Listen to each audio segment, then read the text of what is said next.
নদীর উপর জড়ো হয়েছে শত শত নৌকা। এক একটি নৌকায় রয়েছে নিত্য প্রয়োজনীয় বিভিন্ন পণ্য। নদীতে ভেসে বেড়াচ্ছে অসংখ্য নৌকা, আর সেখান থেকেই প্রয়োজনীয় পণ্যটি কিনে নিচ্ছেন খদ্দেররা। নানা জিনিসে বোঝায় এসব নৌকাতেই গড়ে উঠেছে ঐতিহ্যবাহী বাংলার কেরালা খ্যাত নাজিরপুরের ভাসমান বাজার। এখানে বিখ্যাত এটা আজকের না, প্রায় 200-250 বছরের আগে আর কি বাজার। এখানে অনেক দাদা তালয়রা মিলেই গেছে, এখনো আর কি আছে বিখ্যাত ভাসমান নামে আর কি, বাংলাদেশের মধ্যে বিখ্যাত এটা। নজর কাড়ায় এই বাজার স্থানীয়দের প্রাণ কেন্দ্রের পাশাপাশি দেশি বিদেশি মানুষের কাছে জনপ্রিয়। Yeah, I like this place.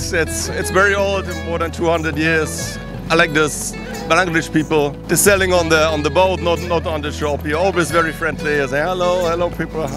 নাজিরপুরে ভোর হওয়ার সাথে সাথে বেলুয়া নদীতে বসে ভাসমান হাট। সূর্যোদয়ের পর বেলুয়া নদীর আশেপাশে এলাকার খাল হয়ে ছোট ছোট ডিঙ্গি নৌকায় কৃষকরা শাকসবজি ও পণ্য নিয়ে ভাসমান হাটে আসেন। নৌকাতেই হয় বেচাকেনা। সকাল 5টা থেকে বসে এবং সকাল 7টা 7:30টার ভিতরে শেষ হয়ে যায়। বৈঠাকাটা বাজার সংলগ্ন বেলুয়া নদীতে প্রতি সপ্তাহে শনি ও মঙ্গলবার বসে ভাসমান হাট, আর বেচাকেনা হয় 60 থেকে 80 লাখ টাকার। এখানে ধরেন হাটের দিন মেলা টাকার কেনা বেচা, প্রায় 50-60 লক্ষ 80 লক্ষ টাকার মতো কেনা বেচা দৈনিক হাটের দিন শনি মঙ্গলবার।